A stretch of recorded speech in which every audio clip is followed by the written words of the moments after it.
حضرت ابراہیم کے گھر میں دو خواتین ہیں، ایک آپ کی بیوی ہیں، ایک حضرت ہاجرہ ہے، اولاد کوئی نہیں، بڑا میوہ ہے میٹھا، گھر وہی آباد ہوتا ہے جس میں بچے روتے ہیں، گھر ہوتا ہی وہ ہے جس میں بچوں کی چنچناہٹ ہوتی ہے، بھن بناہٹ ہوتی ہے۔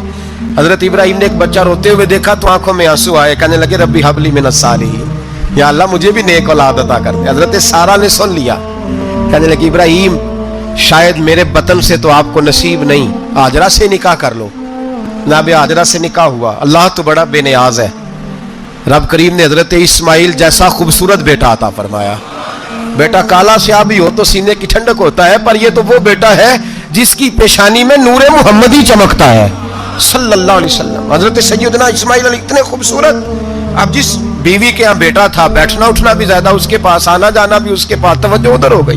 جناب سارہ رشک کرنے لگی، ایک دن کہنے لگی اسے چھوڑ آ جنگل میں، وادی غیر ذی زرع مکے کے پاس، بھائی ایک بیٹا عالم دین بنا لو۔ کہنے لگا روٹی کہاں سے کھائے گا؟ تیرے 5 بیٹے ہیں، کو حافظ قرآن بنا، کہتے روٹی کہاں سے کھائے گا؟ وہ بچہ بھی کہتا ہے میں کہاں سے کھاؤں گا؟ حضرت ابراہیم علیہ السلام تو چند مہینے کا بچہ چھوڑ آئے، تو کہاں سے روٹی کھائی حضرت اسماعیل نے؟ کہاں سے کھائی ان کی اماں نے روٹی؟ بھوکے مر جاتے ہیں یہ سارے۔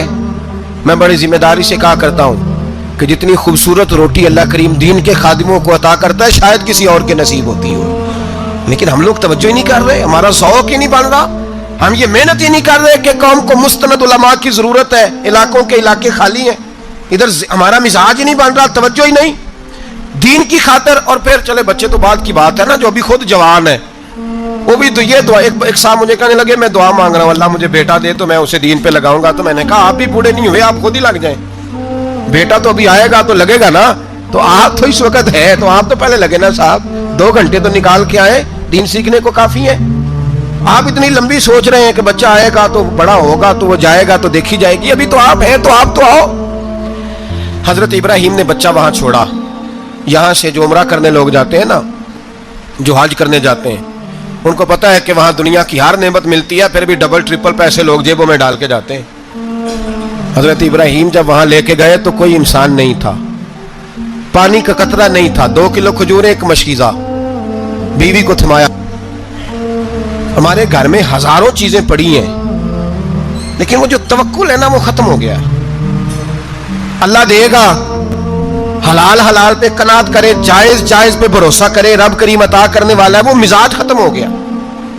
حضرت سیدنا ابراہیم علیہ السلام 2 کلو کھجوریں، ایک مشکیزہ پانی کا دے کر کے اور وہاں بٹھایا آپ نے اپنے بچے کو اور اپنی زوجہ جناب ہاجرہ کو، اور بٹھا کر کے یہ واپس پلٹنے لگے تو حضرت ہاجرہ سلام اللہ علیہ نے آواز دی، کہا ابراہیم کس کے سہارے پہ چھوڑ کے جا رہے ہیں؟ جہاں آب زمزم کا کنواں ہے نا، جو لوگ گئے ہیں جنہوں نے صفا مروہ کی صحیح کی ہے، صفا مروہ سے باہر نکلے نا، سرکار کی ولادت کا مقام ہے، اس جگہ پہ آب زمزم کا کنواں تھا، وہاں حضرت سیدنا ہاجرہ کو بٹھایا، کوئی چیز نہیں، کوئی درخت نہیں، کوئی کھیت نہیں، کوئی پانی نہیں، کوئی کنواں نہیں، وہاں بٹھایا اور بٹھا کر کے نکلنے لگے تو جناب ہاجرہ فرمانے لگی ابراہیم کس کے سہارے پہ چھوڑ کے جا رہے ہو؟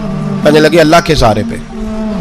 تو پاک باز بی بی نے ایک لفظ پوچھا، کہا ابراہیم یہ میرے رب کا حکم ہے، یہ میرے، بس جن کا عقیدہ توحید مضبوط ہو ان کے لیے ایک جملہ کافی ہوتا ہے، یہ میرے اللہ کا حکم ہے۔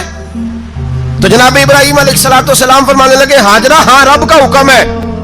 جب یہ لفظ کہے تو چاہیے تھا نا حضرت ابراہیم تسلی دیتے، تو بی بی صاحبہ تسلی دینے لگی، عرض کرنے لگی ابراہیم اگر اللہ کا حکم ہے تو پھر آپ ہماری فکر نہ کرنا، اگر یہ رب کا حکم ہے تو پھر ہماری فکر نہ کرنا، جس رب نے ہمیں یہاں تک پہنچایا ہے وہ ہمیں کبھی بھی ضائع نہیں فرمائے گا، پھر فکر نہ کرنا۔ حضرت ابراہیم آ گئے، بات آپ نے سنی ہوئی ہے، اشارہ کرنا مقصود ہے۔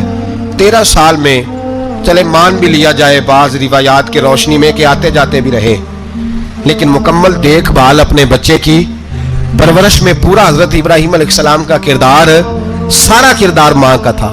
میں جب خواتین کے بارے میں کوئی بات کرتا ہوں تو میں آپ کو اکثر کہتا ہوں کہ یہ صرف بیوی کے لیے حکم نہیں ہوتا، یہ ٹریننگ بیٹی کو دینی ہے اور بہن کو دینی ہے، یہ تربیت کریں اپنے گھر میں۔ میں تجربے کی روشنی میں یہ بات عرض کیا کرتا ہوں کہ بھائی بچے باپ کے فرما بردار اس وقت ہوتے ہیں جب اماں انہیں باپ کا فرما بردار کرتی ہے، اور بچے باپ کے نافرمان بھی تب ہوتے ہیں جب اماں انہیں باپ کا، میں نے اپنے کانوں سے سنا ایک دفعہ ایک بچہ اپنے باپ سے کہہ رہا ہے آپ نے تو ساری زندگی باہر گزار دی, پیسے کمانا کون سا مشکل کام ہے, دکھ سکھ تو سارے اماں نے برداشت کیے, سکولوں میں وہ جاتی تھی, فلانا کام وہ کرتی تھی, فلانا کام. اب یہ سوچ اس کی ذاتی تو نہیں, یہ اس کو دی گئی ہے.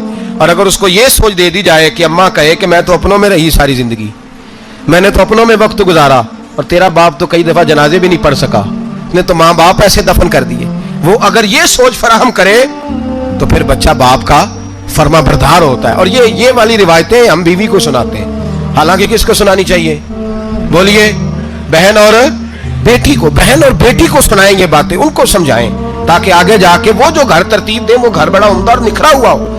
حضرت سیدنا ابراہیم 13 سال کے بعد آئے, چونکہ گھر میں اللہ تبارک و تعالیٰ کی دوستی کا چرچا تھا, اللہ تبارک و تعالیٰ کی محبوبیت کا غلبہ تھا. 13 سال کے بعد فلما بالغ معہ السعی, بیٹا جب اتنا بڑا ہوا کہ سال چلنے لگا, حضرت ابراہیم نے اپنے بیٹے کو بلا کے کہا بیٹا مجھے خواب آئی ہے, میں تجھے ذبح کر رہا ہوں, تیری کیا رضا ہے؟ تو حضرت اسماعیل کہنے لگے یا ابت افعل ما تؤمر, ابا جی اللہ جیسے حکم دیتا ہے میرے ساتھ ویسے ہی کریں, جیسے اللہ حکم دیتا ہے ویسے ہی, بولیے ویسے ہی کریں. حضرت حاجرہ کو کہا کہ ایک دوست نے دعوت کی ہے تو وہاں جا رہے ہیں, بی بی مطمئن ہے, تفصیلات کی ضرورت نہیں, ختم بات, اعتبار ہے, مطمئن ہو گئی. شیطان پیچھے سے آیا اماں کے پاس, ذرا تھوڑی دیر کے لیے تصور جمائیے, یہاں تو پڑوسن آ کے کوئی بات بتا دیتی ہے خاوند کے بارے میں تو کئی مہینے جھگڑا جاری رہتا ہے, پڑوسن محلے دار.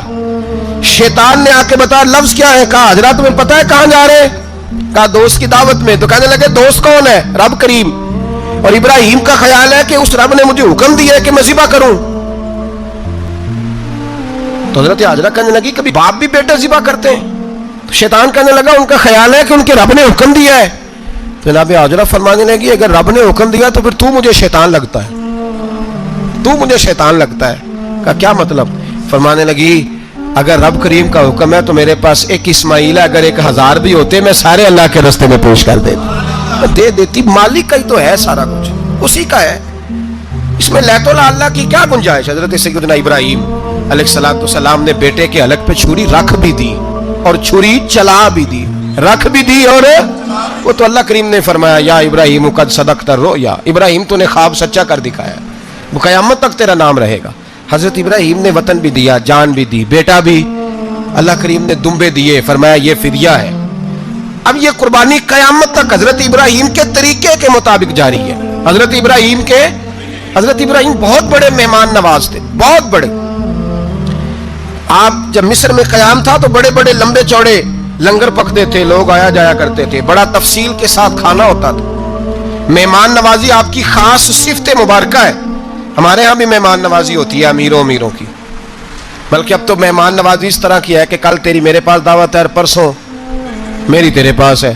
وہی امیروں میں وہ چکر رہتا ہے, پارٹیاں دوست ایک دوسرے کو ڈالتے ہیں, تیری طرف پارٹی تیری طرف.